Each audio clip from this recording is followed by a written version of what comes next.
नमस्कार, 11 स्पेशल देख रहे हैं आप। आपके साथ हूं मैं रास्ता। गढ़वा में अरबों की लागत से बन रहे डैम निर्माण पर ग्रहण लग गया है। रैयतों का मुआवजा भुगतान नहीं होने से डैम का काम रुक गया है, जबकि मुआवजे की रकम सरकार के खाते में है। क्या है पूरा मामला, देखें इस रिपोर्ट में। लागत के डैम पर लगा ग्रहण। रैयतों का मुआवजा भुगतान नहीं होने से रुका काम। मुआवजे की रकम सरकार के खाते में है। भू अर्जन कार्यालय की बेरुखी से नहीं मिल रहा मुआवजा। डैम में केवल गेट लगाने का काम ही बाकी। यह डैम उत्तर प्रदेश के अमवार में बन रहा है। केवल गेट लगाने का काम बाकी है। डैम के बनने से गढ़वा जिले के 4 गांव पूरी तरह से डूब जाएंगे, इसलिए गेट नहीं लगाया जा रहा है। रैयतों ने मुआवजे की मांग की है। यूपी सरकार ने मुआवजे की रकम भेज भी दी है, लेकिन भू अर्जन कार्यालय के बाबुओं की बेरुखी के कारण राशि का भुगतान नहीं हो पा रहा है। साहब कि कंधार अमवार डैम बन रहा है। डैम से हम लोग डूबने जा रहे हैं। सरकार बहुत सा प्रक्रिया की है, लेकिन कोई हम लोग को सुनाई नहीं हुआ। पैसा कौड़ी कोई चीज़ नहीं है। ना अभी तक से ना आप लोग को कब मुआवजा मिलेगा, क्या होगा, अभी कोई इसमें प्रावधान नहीं है। अब अमवार फटक लगने जा रहा है। उस गांव उस डैम से हमारा झारखंड के 4 गांव भूमफोर, फेफसा, सुरू, परास पानी, कला, ये 4 गांव डूब से हमारा प्रभावित है सर। और यूपी के सटे बरखोहरा गांव है सर। यहाँ सबों को मुआवजा राशि मिल गया। 7,11,000 रुपये प्रत्येक व्यक्ति को, प्लस घर का अलग से मुआवजा मिला। लेकिन हमारा झारखंड में सर, झारखंड सरकार के द्वारा अभी धुरकी प्रखंड के जो गांव सरडूब से जो प्रभावित है, यहाँ पर अभी तक कोई कार्रवाई नहीं हुआ। समस्या कंधार डैम बनाने जा रहा है। आज तक कोई सुनवाई नहीं हो रहा है। 3-4 साल हो जा रहा है, 5 साल तक। अब मिलेगा तब मिलेगा, कोई सुनवाई भी नहीं हो रहा है।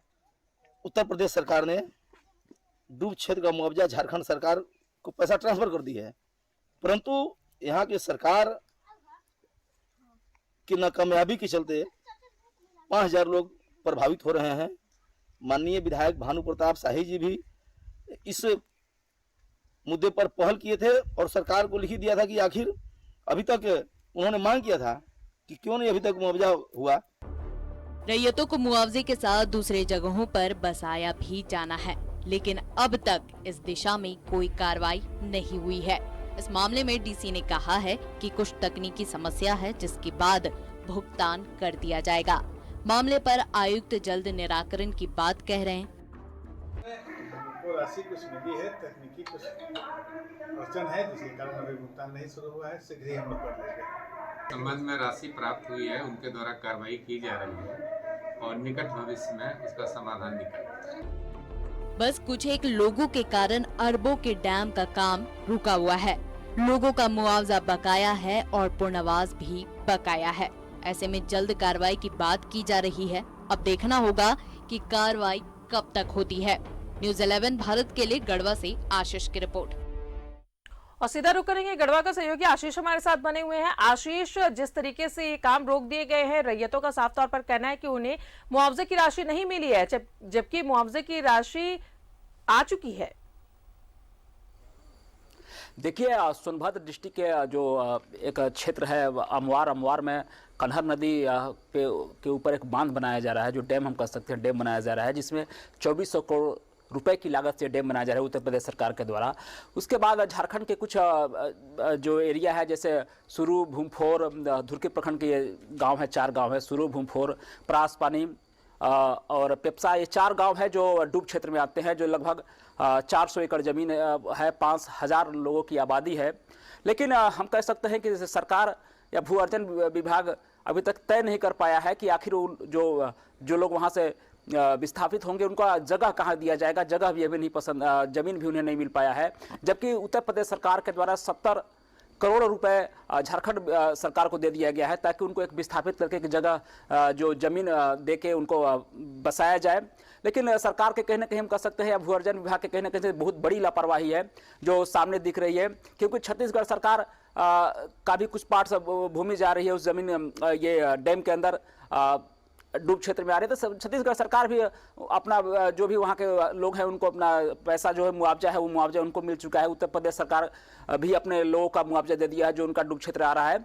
लेकिन झारखंड सरकार को चाहिए कि समय पर मुआवजा दे दे, ताकि क्योंकि फाटक जैसे ही लगेगा उस डैम में, ये जो 4 गांव में जो बता रहा हूँ जो धुरकी प्रखंड के अंतर्गत आता है गढ़वा जिला के अंदर, तो चारों गांव डूब जाएंगे।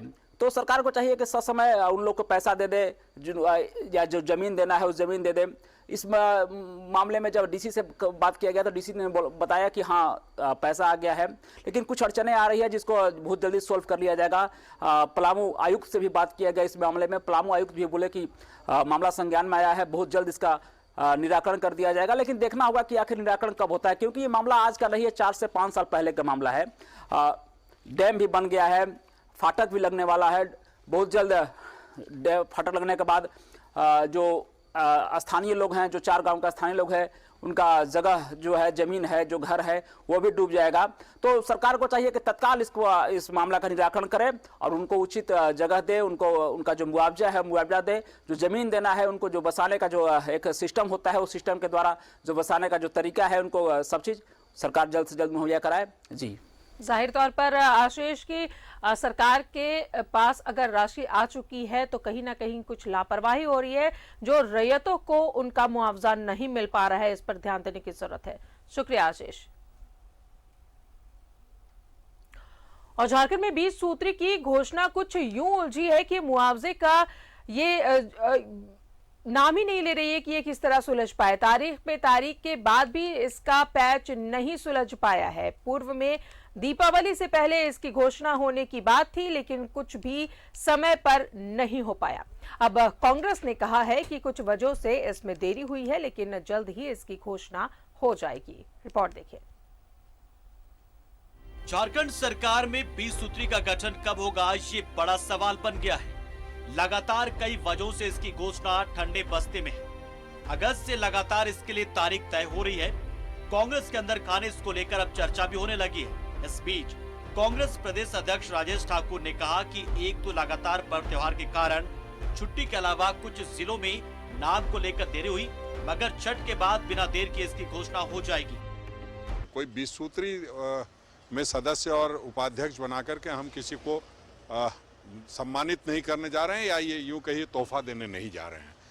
हम समझते हैं कि सारी सरकारी प्रक्रियाएं होती हैं उसमें, ऐसा नहीं है कि सिर्फ एक प्रखंड में होना है, तमाम प्रखंड से लोगों का होना है। तो एक सूची जो जमा करनी है, तो जिन लोगों ने जिला अध्यक्षों ने दिया था, और अभी भी एक आध जिला अध्यक्ष का नहीं आ सका है। 20 सूत्री के गठन के लिए कांग्रेस सबसे ज्यादा चिंतित है। 20 सूत्री को लेकर सहयोगी दलों से बात करने के लिए अधिकृत कमेटी की बैठक भी कई राउंड हुई। खुद अपना फॉर्मूला तय करने के लिए कांग्रेस की बैठकें हुई। इसी कमेटी के सदस्य शमशेर आलम ने इशारों में कहा कि इसकी घोषणा में सरकार के स्तर से देरी हो रही है। सूत्री और निगरानी को लेकर जो फार्मूले तैयार करने थे, हम लोगों ने निश्चित तौर पर वो फार्मूले तैयार कर लिए हैं। अब सूची सौंपने की बात है तो कांग्रेस पार्टी के माननीय प्रदेश अध्यक्ष राजेश ठाकुर जी ने सूची तैयार कर ली है। हमको लगता है झारखंड मुक्ति मोर्चा और राष्ट्रीय जनता दल के लोग भी सूची तैयार कर लिए हैं। अधिसूचना जारी सरकार को करना है, और इधर पर्व त्योहार को लेकर के भी थोड़ी सी ये है। निश्चित तौर पर छठ के बाद हमको लगता है कि बहुत जल्द 20 सूत्री और निगरानी के माध्यम से हम लोग अपने कार्यकर्ताओं को एकोमोडेट करने का काम करेंगे।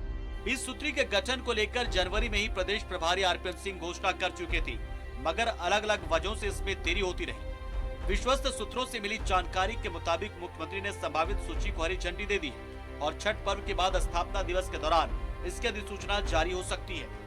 न्यूज़ 11 भारत के लिए रांची से कैमरा पर्सन उमेश के साथ विपिन उपाध्याय की रिपोर्ट। इस पर और ज्यादा जानकारी दे रहे हैं सहयोगी विपिन हमारे साथ मौजूद है। विपिन, 20 सूत्री गठन को लेकर अगस्त से ही तारीख तय हो रही है, लेकिन अभी तक नहीं हो पाया है।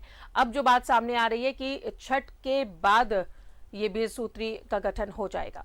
जी देखिए, 20 सूत्री की अगर बात करें तो इस साल के शुरुआत में जब झारखंड कांग्रेस के प्रभारी आरपीएन सिंह रांची आए थे तो उन्होंने एक टाइम फ्रेम किया था कि इतनी तारीख तक इसके गठन की प्रक्रिया कंप्लीट कर ली जाएगी और बहुत जल्द इसकी घोषणा हो जाएगी। लेकिन उसके बाद जिस तरह से कोरोना का सेकेंड वेव आया, उसके बाद से जो स्थितियां बनी उससे सभी लोग भली भांति अवगत है। अब जाकर जब कांग्रेस की तरफ से एक नई टीम का गठन हुआ था जिसे अधिकृत किया गया था कि वो झारखंड मुक्ति मोर्चा के साथ इस संदर्भ में बातचीत करेगी, तो इस टीम ने झारखंड मुक्ति मोर्चा के नेताओं के साथ भी बैठक की थी। इसके अलावा अगर बात की जाए तो जो कांग्रेस विधायक दल के नेता हैं आलमगीर आलम, उनके आवास में भी इसको लेकर बैठक हुई थी और लगातार ये कहा जा रहा था कि बहुत जल्दी 20 सूत्री और निगरानी समिति की घोषणा कर दी जाएगी। एक बात जब जिलों का बंटवारा हो गया, 13-10-1 का जो फॉर्मूला तय हुआ था, उसके बाद से ये लग रहा था कि बहुत जल्द इसकी अधिसूचना जारी कर दी जाएगी। लेकिन बीच में जो एक बार पेच आया था कि प्रभारी मंत्री जिलों के नहीं होते थे, तो वो भी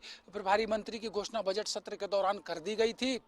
लेकिन लगातार तारीख पे तारीख पड़ते गए, लेकिन 20 सूत्री की अधिसूचना अब तक जारी नहीं की गई थी। अभी बीते दिनों दुर्गा पूजा के बाद कांग्रेस की तरफ से ये कहा गया था कि दिवाली से पहले इसकी घोषणा हो जाएगी, लेकिन इसके बावजूद ये मसला जो है वो अब तक ठंडे बस्ते में थे। जिसके बाद एक बार फिर से झारखंड कांग्रेस के अध्यक्ष राजेश ठाकुर ने वो तमाम चीज़ों का उल्लेख किया है कि आखिर क्यों और किन वजहों से 20 सूत्री के अधिसूचना में देरी हो रही है। उन्होंने स्पष्ट तौर पर कहा कि घोषणा होनी थी, लेकिन क्योंकि पर्व त्यौहार के माहौल में अभी जो है कार्यालय जो है लगातार बंद हैं, लेकिन जो अड़चने थी उसको दूर कर लिया गया है। कांग्रेस ने अपनी तरफ से अपनी सूची भी मुख्यमंत्री को अवगत करा दिया है। मुख्यमंत्री से भी कांग्रेस की बातचीत अभी हाल के दिनों में जब हुई थी तो उन्होंने भी आश्वस्त किया है कि बहुत जल्द 20 सूत्री समिति का गठन कर लिया जाएगा। तो अब उम्मीद जागी है, जिस तरह से आज राजेश ठाकुर का बयान आया है कि तमाम चीज़ों को पूरा कर लिया गया है और छठ के छुट्टियों के बाद जैसे ही कार्यालय खुलेंगे तो राज्य स्थापना दिवस जो 15 नवंबर को मनाया जाएगा, उससे पहले इसकी घोषणा कर दी जाएगी, जिसके तहत जो हजारों की संख्या में झारखंड मुक्ति मोर्चा, कांग्रेस और राजद के जो कार्यकर्ता हैं वो इसमें सरकार के हिस्सेदार बन पाएंगे। सभी दलों ने अपनी अपनी तरफ से सूची जो है वो शॉर्टलिस्ट कर मुख्यमंत्री को दे दी है और जो उम्मीद की जा रही है कि बहुत जल्द, यानी कि छठ के समाप्ति से लेकर राज्य स्थापना दिवस के कार्यक्रम तक में इसकी घोषणा की जा सकती है। आपका विभिन्न तमाम जानकारियों के लिए तो उम्मीद है कि छठ के बाद 20 सूत्री गठन की प्रक्रिया जो है वो शुरू हो जाएगी। बहुत बहुत शुक्रिया विपिन। और इसी के साथ ही रुक रहे हैं एक छोटे से ब्रेक के लिए।